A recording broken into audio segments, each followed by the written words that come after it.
Hello there, Assalamu alaikum. This is me, Umehani Rafa, and I am an executive member of our think tank Saidpur Group. And I am a proud participant at Rehan AI Teachers Institute 2-month boot camp. So, welcome to my podcast. और आज की session में हमारे साथ एक बहुत ही ख़ास मेहमान है जिनका नाम मोहम्मद मुजम्मिल हुसैन है और वो चिटागोंग बांग्लादेश से ताल्लुक़ रखते हैं, जो कि एक प्रोजेक्ट ऑफिसर है अबाउट हेल्पर्स में। सो टाइम जाया ना करते हुए वेलकम करते हैं उनका। हेलो मुजम्मिल सर, अस्सलाम वालेकुम, कैसे हैं आप? वालेकुम अस्सलाम। Thank you, Rafa, for inviting me in your podcast. Alhamdulillah, I am well and good. And how are you? I am very good अल्हम्दुलिल्लाह। सो पहले तो मैं आपसे रिक्वेस्ट करूँगी थोड़ा सा इंट्रोडक्शन करवा दें अपने, ताकि हमारे जो भी देखने वाले हैं वो आपको अच्छे से पहचान सकें। हाँ, शुक्रिया। मेरे इंट्रोडक्शन में मैं बोलूँ तो एक्चुअली मेरा नाम जैसे आपने बताया मोहम्मद मुजम्मिल हुसैन है और मैं चिटागोंग से बिलोंग करता हूँ। चिटागोंग एक वाहिद सिटी है जो बहुत ही बांग्लादेश के बहुत ही खूबसूरत एक शहर है। मैं उस शहर से बिलोंग करता हूँ, तो अल्हम्दुलिल्लाह मुझे अपनी शहर अपने देश से बहुत प्यार है। और मैं अपने बारे में अगर बताऊँ जे मेरे स्टडी कहाँ शुरू हुआ था, चिटागोंग के एक लोकल स्कूल से जिसके नाम था वर्ल्ड जावतला कॉलोनी हाई स्कूल। एंड उस स्कूल से ही मैंने अपना प्राइमरी स्कूल और जूनियर स्कूल एंड 2011 में मैंने एसएससी कंप्लीट किया था। एंड एसएससी कंप्लीट करने के बाद मैं चिटागोंग मॉडल कॉलेज में मैंने एडमिशन लिया था। वहाँ से मैंने इंटर कंप्लीट करने के बाद मैंने बहुत सारी यूनिवर्सिटीज़ में पूरे एग्ज़ाम दिया था, मगर अल्हम्दुलिल्लाह फॉर्चुनेटली चिटागोंग की एक लोकल कॉलेज जो उस टाइम में यूनिवर्सिटी थी, गवर्नमेंट हाजी मोहम्मद मोहसिन कॉलेज से मैंने अपने ग्रेजुएशन कंप्लीट किया। और ग्रेजुएशन मैंने कंप्लीट करने के बाद ही मैं एज ए ट्यूटोरियल टीचरशिप से मैंने ओवर्ट ट्यूटरिंग सेंटर मैंने ज्वाइन किया था। ये था आप से 2017 का बात है, तब मैंने ओवर्ट हेल्पर्स के ट्यूटरिंग सेंटर ज्वाइन किया था। उसके बाद से एक्चुअली मैं जो ट्यूटरिंग सेंटर ज्वाइन किया था ओवर्ट में, इससे पहले मैं 2016 में जब मैं मेरे ऑनर्स डिग्री का सेकेंड ईयर में था, तब कॉलेज के प्रोफेसर सब ने मुझे कहा था जे you have to know the good skill of computer, so you need to learn the basics of computer. So इसके लिए मैंने ओवर आईटी सेंटर ज्वाइन किया था। जस्ट मैं कंप्यूटर का बेसिक ताकि मैं वहाँ से कुछ गेन कर सकूँ। तो उसके बाद ही से एज ए मैथमेटिक्स का स्टूडेंट होने के नाते मुझे हुआ कि जो उस टाइम के प्रोजेक्ट ऑफिस थे उन्होंने कहा जो मैं ट्यूटरिंग में क्लास लूँ। उस टाइम उन लोग का फर्स्ट ट्यूटरिंग टीचर का थोड़ा इंसफिशियंसी था। तो 2017 से मेरा ओवर्ट के साथ जो रिलेशन है वो स्टार्ट हुआ। एंड 2018 में मैंने वहाँ स्कूल में ज्वाइन किया।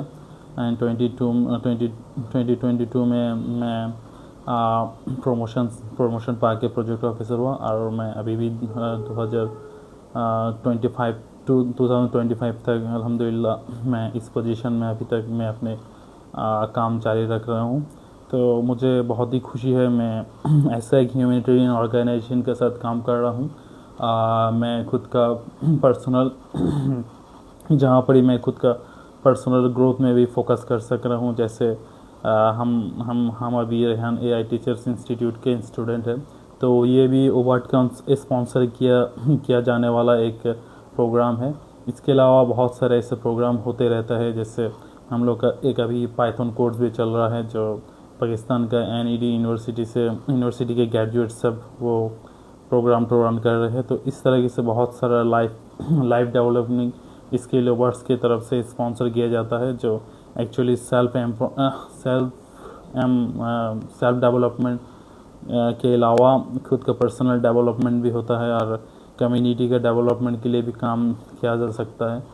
ओवर्ट के बहुत सारे प्रोजेक्ट हैं, जो प्रोजेक्ट का वजह से मैं खुद को फॉर्चुनेट समझता हूँ जो मैंने ओवर्ट के जरिया से मैं दूसरे जो लेग बिहाइंड कम्युनिटी है उन लोगों को मैं हेल्प कर सक रहा हूँ।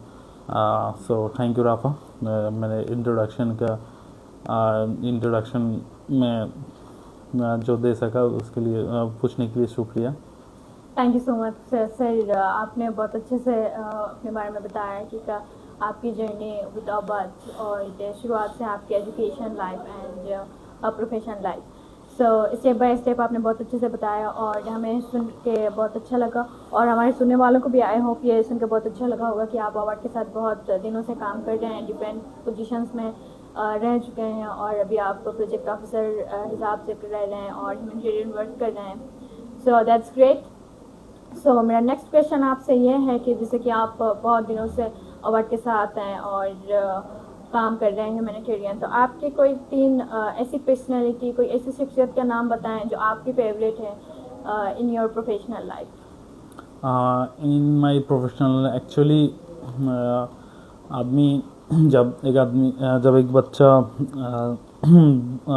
पैदा होता है या इस दुनिया में आता है तो उस वक्त से ही वो लर्निंग करना शुरू करता है।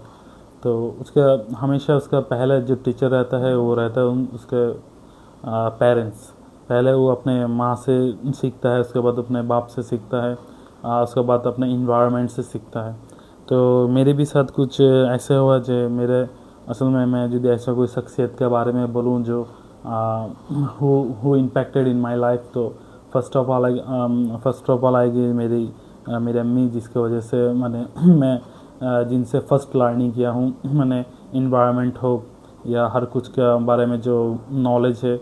एक्चुअली मेरा फर्स्ट टीचर थी मेरी अम्मी जिन्होंने मुझे क्लास 1 में पूरा पढ़ाया था। मेरी अम्मी खूब ज़्यादा पढ़ाई लिखाई नहीं की थी, जिसकी वजह से 1 के बाद से मैंने दूसरी जगह में तालीम हासिल करने निकल गया था। उसके बाद मेरे लाइफ में सबसे ज़्यादा जो इन्फ्लुएंसिव पर्सन था वो थे मेरे नाना, मेरे मैटरनल ग्रैंडफादर। तो उनका पर्सनैलिटी खूब ऐसी थी जो विच अट्रैक्ट्स एवरीवन। तो मैं भी मेरे नाना का पर्सनैलिटी से खूब अट्रैक्ट होता था। तो उनका मुझे लगता है जो कहीं ना कहीं मैं उनके जैसा ही मेरा बिहेवियर होता है, पर वो बहुत गर्म दिमाग के थे। बट अल्हम्दुलिल्लाह मैं गर्म दिमाग का नहीं हूँ। मैं थोड़ा से क्या कहते हैं, मैं ठंडे मिजाज, यस, मैं थोड़ा ठंडे मिजाज का हूँ। बट मेरे नाना बहुत गर्म मिजाज का थे। तो उनका एक परछाई मेरे अंदर है। इसके अलावा मैं ओबाट में मैं जब से जॉब कर रहा हूँ, जो ओबाट ही मेरा फर्स्ट जॉब है जो अभी तक इंशाल्लाह अल्हम्दुलिल्लाह चल रहा है। तो यहाँ पर भी बहुत इन्फ्लुएंशियल पर्सन है जो मुझे हमेशा इन्फ्लुएंस करते हैं। तो उनमें अनवर सर एक है जो जिनके मदद से आज बहुत सारे प्रोजेक्ट ओबाट में बहुत सारे प्रोजेक्ट्स चल रहे हैं। तो वो भी एक इन्फ्लुएंशियल पर्सन है जो वो अपने खुद अमेरिका में रह के बांग्लादेश का इंसानों का वो जो ग्रेफनेस होता है, वो दुख देखकर खुद को क्वेश्चन करके यहाँ पर जो प्रोजेक्ट सब कर रहे हैं, ताकि यहाँ के जो कैंप्स के आदमी है, यहाँ जो लोकल्स जो गरीब इंसान है, वो अपने आप को एक अच्छी जगह पे ले जा सके व एक वक्त का अच्छा खाना खा सके। इसकी वजह से वो हमेशा काम करते रहते हैं। सो प्रोफेशनल लाइफ में मैं उन्हें भी इन्फ्लुएंशियल समझता हूँ, बिकॉज़ वो बहुत सारों की ज़िंदगी में वैल्यू ऐड कर रहे हैं, बहुत सारे की ज़िंदगी वो चेंज करने की कोशिश कर रहे हैं। तो अगर मैं सबसे इन्फ्लुएंशियल 3 इंसान के बारे में बात करूँ, जैसे आपने कहा, तो ये 3 इंसान थे जो मेरे लाइफ को सबसे ज़्यादा हिट कर चुके हैं। दैट्स ग्रेट माशाल्लाह। सो पहले आपकी अम्मी है, तो ये हर किसी की ज़िंदगी में सबकी अम्मी होती है, क्योंकि माँ बाप ही जो होते हैं जो हाथ पकड़ के चलना सिखाते हैं सारे को। So that's great. और आपके नाना हैं उसके बाद अनवर सर। सो सुन के बहुत अच्छा लगा। और अनवर सर सिर्फ आपके नहीं, बहुत हज़ार लोग हैं अवार्ड में, अवार्ड के बाहर सबके इंस्पिरेशन है Anwar sir. That's great. So sir मेरा नेक्स्ट क्वेश्चन है आपसे, जैसा कि आपने कहा रिगार्डिंग योर आंसर कि आप रेहान एआई टीचर्स इंस्टीट्यूट के साथ अभी कनेक्टेड हैं। सो इसके बारे में आपको किस तरह पता चला और अभी आप इस इंस्टीट्यूट के साथ क्या क्या सीखा आपने और वो किस तरह आपके लाइफ में इम्पैक्टफुल है?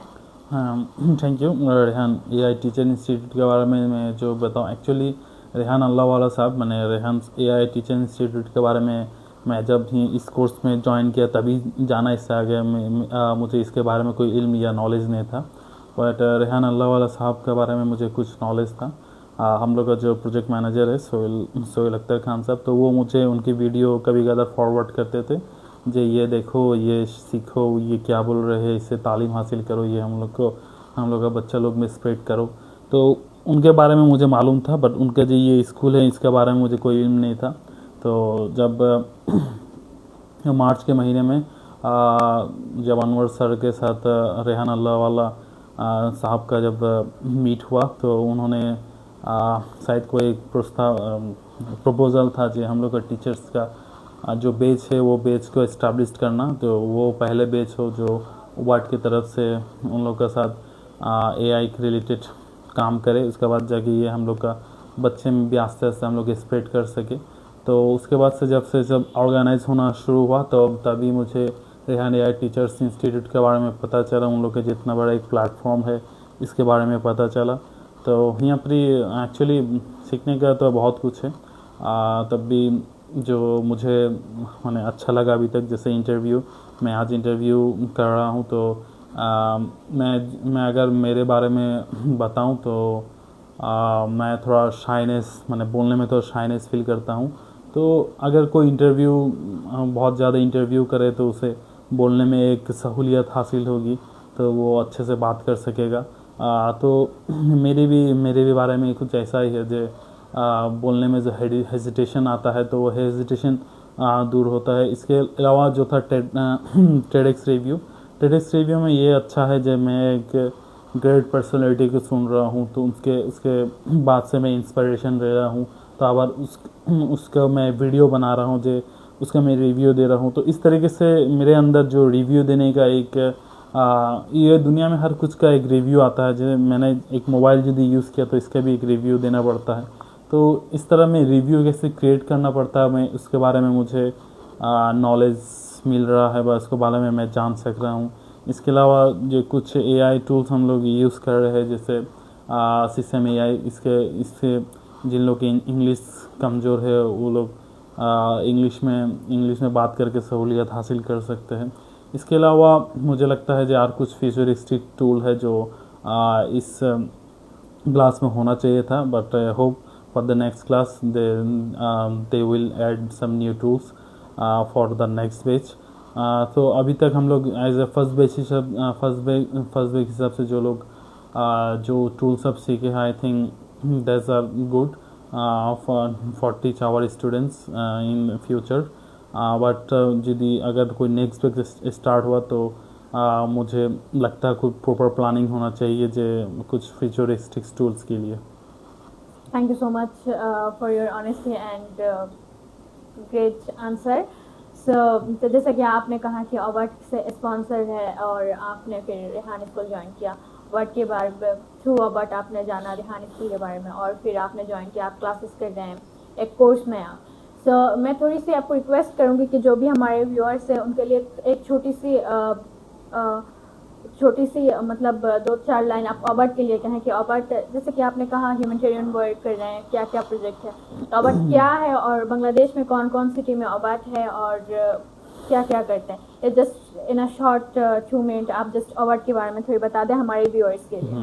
Okay, thank you Rafa. Actually मैंने अवार्ड्स के बारे में बहुत कुछ बता दिया है, फिर भी मैं शॉर्ट करके 2-3 मिनट के अंदर मैं कोशिश करूँगा ख़त्म करने के। जो अवार्ड एक ऑर्गेनाइजेशन है जो एक्चुअली फॉर्म हुआ था 2004 में इन USA, and after that it started establishing schools in Bangladesh, and you will be very wondered to know that the first school of Overt helpers in Bangladesh is SB Nagar Overt Primary School, and after that they gradually started their schooling in Rangpur, Khulna, Dhaka, Saidpur and the other districts in Bangladesh.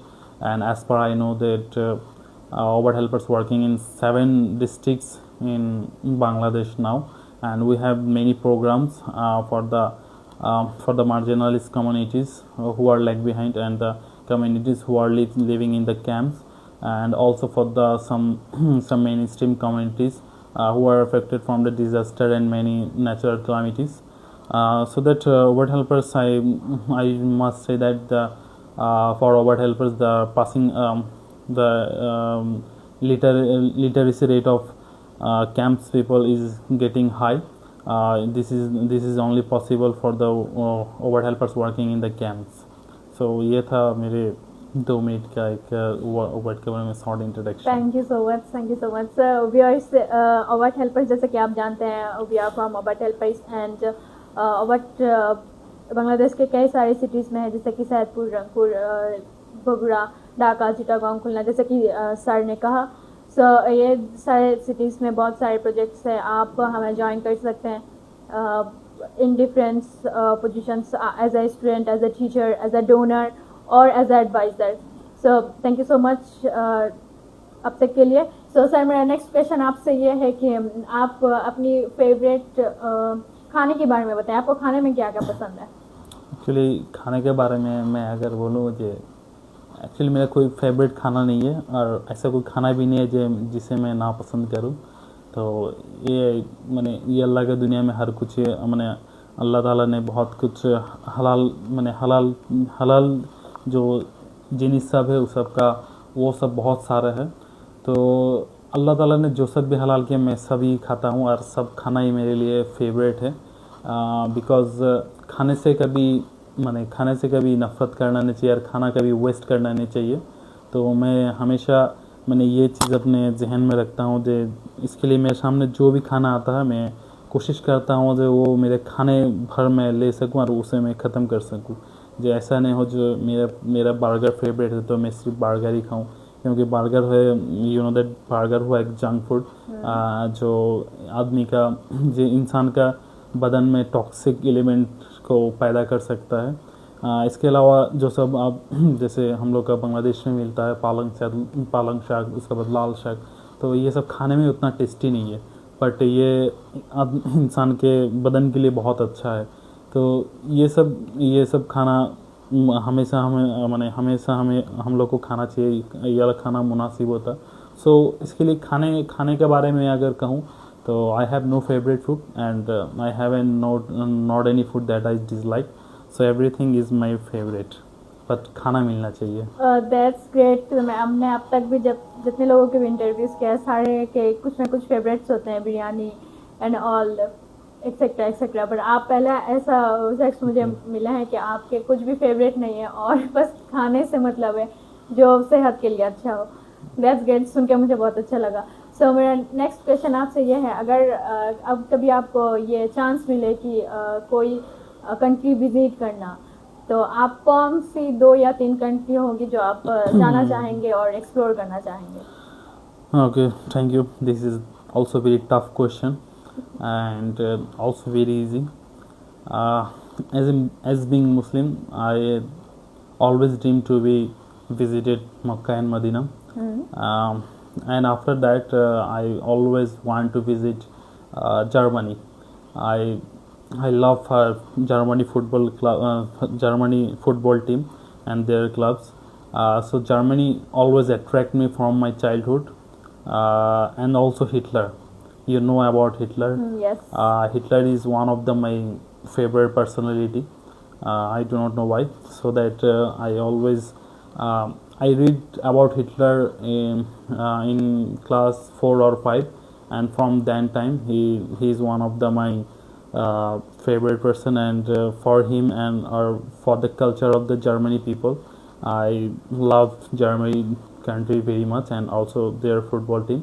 So I want to be in Germany in my life for once, and also I want to visit Afghanistan.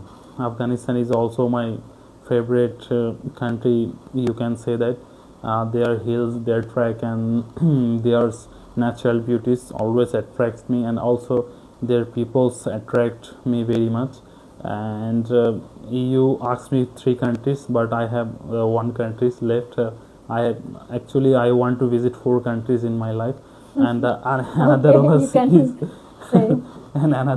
is Iran, and I want to visit Iran once in my life because Iran's civilization is very old and they have rich culture. and they are very rich in their civilization and culture. So the Iran city is very much you can say that you can say incident or very much old.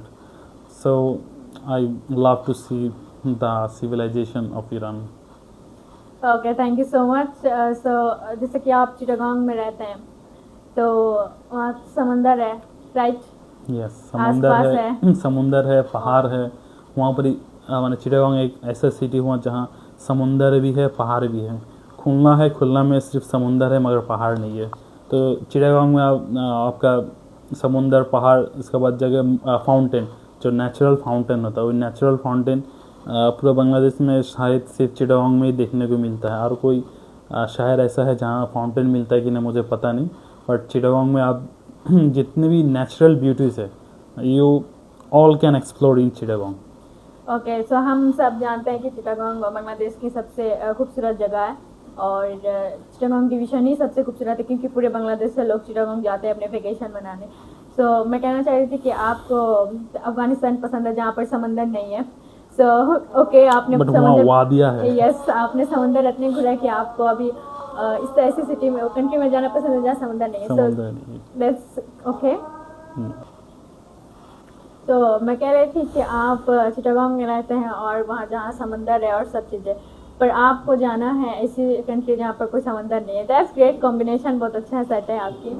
सो अच्छा लगा सुन के। सो मेरा next question आपसे ये है कि आप चिटागोंग में रहते हैं, मतलब कि बांग्लादेश में ही आपकी पैदाइश है और फिर आपने अब बड़े हुए, तो बांग्लादेश के आप कोई 2 या 3 सिटी बताएं जो आपको अच्छा लगता हो। बांग्लादेश के 2 या 3 सिटी, एक्चुअली बांग्ला में एक बात बोलते हैं घर कुनो, मैंने इसको उर्दू में क्या बोलते हैं मुझे ठीक पता नहीं। तो मैंने उस टाइप का था, तो मैंने असल में बांग्लादेश के बहुत ज़्यादा सारा जगह मैंने अभी तक एक्सप्लोर नहीं किया। तो जैसे कॉक्सेस बाज़ार मेरे शहर से सिर्फ आपके जाके 57 किलोमीटर दूर में है, जाने में प्राय 2 आवर्स लगता है। पर मैंने रिसेंटली 2022 में फर्स्ट मैंने कॉक्स बाज़ार किया।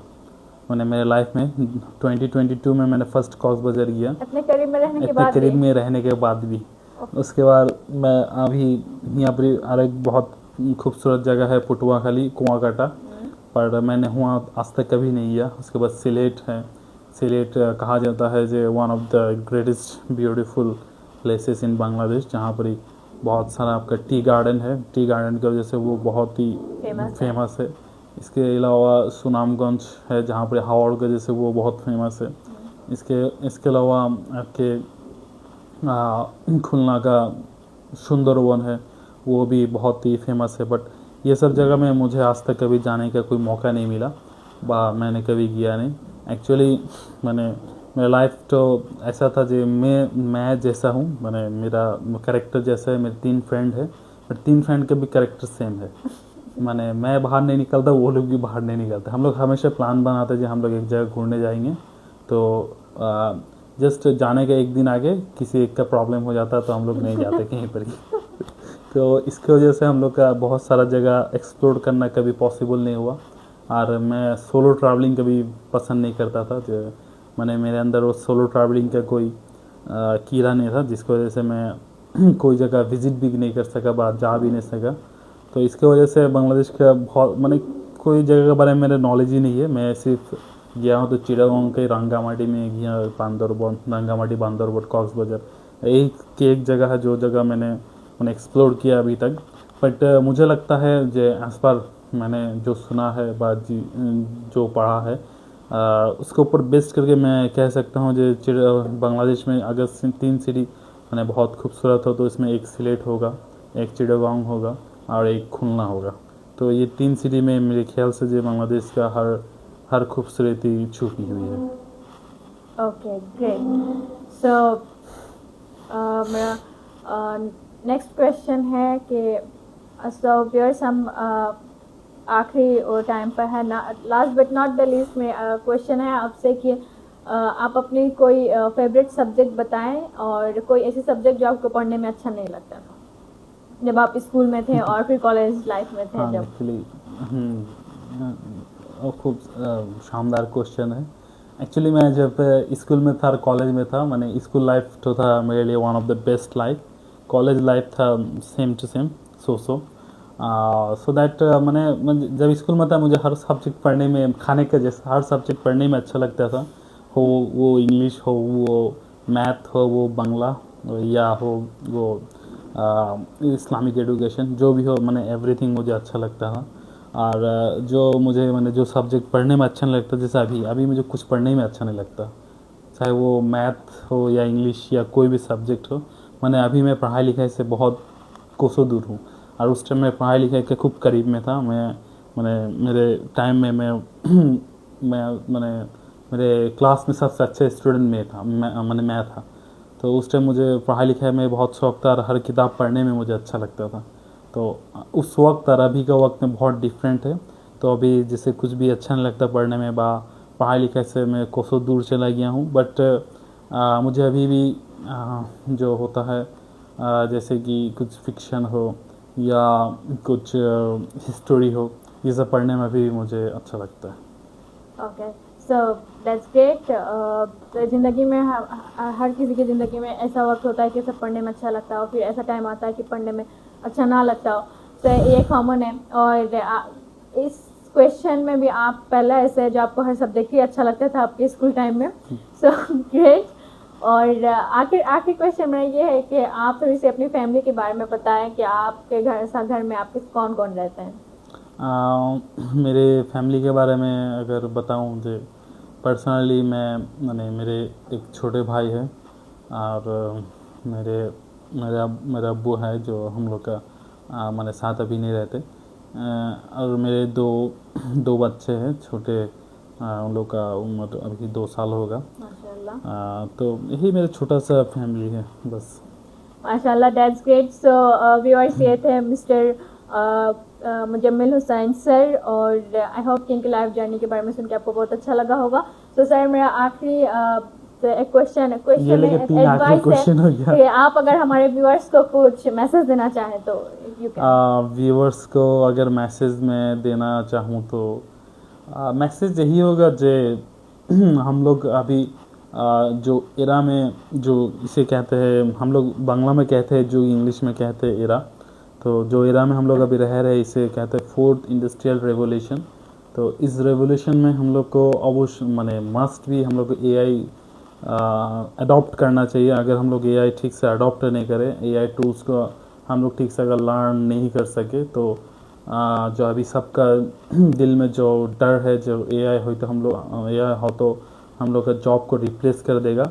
अगर हम लोग ये नहीं सीखा, एक्चुअली एआई हम लोग का जॉब को रिप्लेस कर देगा। और हम लोग यदि ये अच्छे से लर्न कर सके तो एक्चुअली हम लोग न्यू एआई को क्रिएट कर सकते हैं, न्यू एआई को क्रिएट करेंगे और एआई के मदद से हम लोग हर काम को ईजीली और एफिशिएंटली कर सकेंगे। तो अभी जो लोग युवा है या जो लोग स्टूडेंट्स है, उन लोग का मेरा मैसेज रहेगा कि ज़रूर से ज़रूर एआई सीखना चाहिए और फ्यूचर के लिए खुद को प्रिपेयर करना चाहिए। Thank you so much. So viewers, I hope कि आज की सेशन आप लोगों को अच्छा लगा हो, और आज के इस एपिसोड में आप लोगों को कुछ भी सीखने के लिए ज़रूर मिला हो, कोई भी पॉइंट, कोई भी एडवाइस। सो आई होप आप सबको अच्छा लगा होगा। Stay connected for my next session, and हम हमारे वीडियोस देखें बोथ ऑफ अस, और लाइक करें, हमारे यूट्यूब चैनल को सब्सक्राइब करें। इन डिस्क्रिप्शन आपको सारे डिटेल्स मिल जाएंगे, और तब तक के लिए बने रहें। Thank you so much for watching.